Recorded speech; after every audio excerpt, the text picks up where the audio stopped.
Bonjour à tous, nous poursuivons avec la 8e Mishnah du 6e Pérec. La Mishnah nous enseigne ici à Noder Minat Marim. Si quelqu'un a fait le Neder de ne pas consommer des Tmarim, des dattes, Mutar Bidvash Tmarim, il pourra consommer le miel des dattes.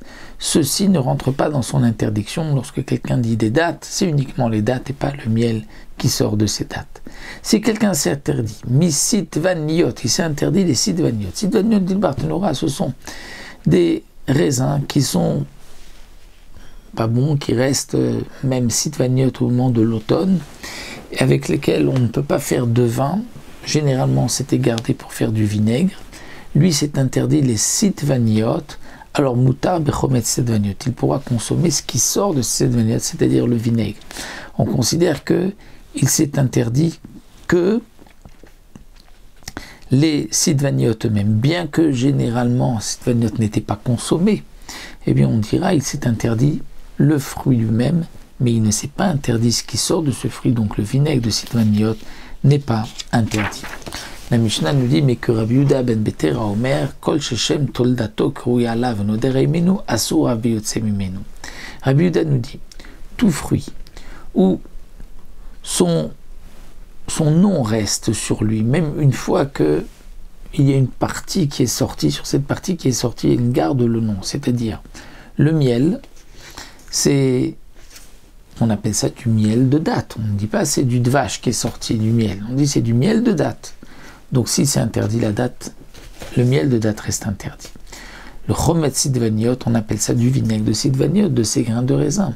Donc puisque le nom du raisin reste encore sur ce vinaigre, eh bien, il aura Asur Av Beyotzai Menu, il aura même l'interdiction de ce qui sort, puisqu'on considère que dans le Lachon Bene Adam, lorsque quelqu'un a dit je m'interdis Tmarim, donc il va s'interdire aussi le miel des Tmarim, puisqu'il est appelé miel des Tmarim, il s'interdit les Sitvaniot, il s'interdit aussi le vinaigre de Sitvaniot, puisque ce vinaigre porte aussi le nom des Sitvaniot. Les Chachamim Matrim, les Chachamim permettent.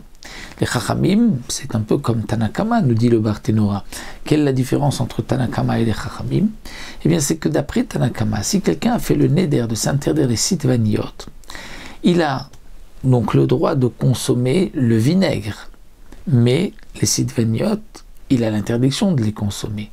Là, les Chachamim Matirim, les Chachamim nous permettent même les Sitvaniot, parce que étant donné que les Sitvaniot ne sont pas destinés à être mangés, donc lorsqu'il a fait le Neder, son intention c'était certainement le vinaigre et non pas les Sitvaniot lui-même.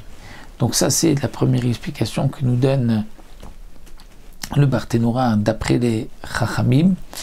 Donc pour Tanakama, lorsque quelqu'un s'est interdit les Sitvaniot, il a le droit de les consommer, de consommer le vinaigre, mais il ne pourra pas manger les Sitvaniot, étant donné que même si elles ne sont pas mangées, mais elles peuvent se manger. Pour Rabbi Yehuda ben Betera, il est interdit et les Sitvaniot et le vinaigre. Et pour les Chachamim, ce qui est interdit, c'est que le vinaigre, mais les Sitvaniot sont permises puisqu'elles ne sont pas destinées à être mangées. Donc certainement son intention était le vinaigre. Donc les Chachamim pensent exactement le contraire de Tanakama.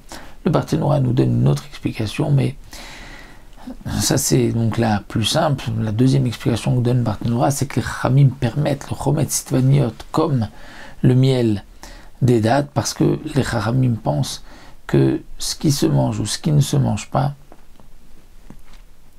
si quelqu'un s'est interdit quelque chose, il s'interdit juste l'aliment et pas ce qui sort de ces aliments.